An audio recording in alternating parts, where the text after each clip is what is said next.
இன்னும் எங்க ரூம்ல என்ன தெரியுமா சாப்பாடு? வெள்ளை சோறு, പിന്നെ പച്ച ചോറ്. ചോറ് മതിയാ? മതിയിലെ അടുത്ത് തേവണ്ട എടുക്കില്ല. അടുത്തത് പിന്നെ കരച്ച് തീരണം. ഇന്ന് പരിപ്പ് കറി വെച്ച് കൊടുത്തു കഴിഞ്ഞാൽ കരഞ്ച് അറുത്തറുത്ത് കിടന്ന 2 നാള് പരിപ്പ് കറി. ഇതിപ്പോ നേരത്തുള്ള ചിക്കൻ കറി താൻ കേട്ടിയാ? വേറെ ഒന്നില്ല, നേരത്തുള്ള ചിക്കൻ കറി.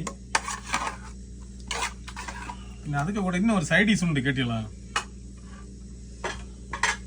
കടയിലുണ്ട് വാങ്ങുന്നത് ബീഫ് ഫ്രൈ ഒന്ന്. ഇന്നോട് ഇന്ന് നിറയുമാണ് പാക്കണം ഇവനക്ക് ഇതെല്ലാം. പിന്നെ ഒരു ചില്ലി ചിക്കൻ. അടുത്ത പിന്നെ ഇതിലെ സലാഡെല്ലാം ഉണ്ട്. പിന്നെ இதுக்கு പിന്നെ കൂട്ടുക്ക് ഇനി എന്നാണ് ചെന്നാ கொஞ்சம் മോര്.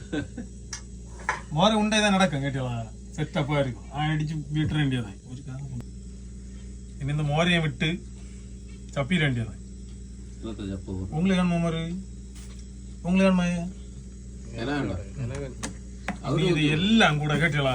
எல்லாத்துலயும் ஓரொரு பீஸை எடுத்து வச்சு, பீஃப்ல ஒரு பீஸு, சிக்கன்ல ஒரு பீஸு எல்லாம் எடுத்து வச்சு விரவி தின்ன.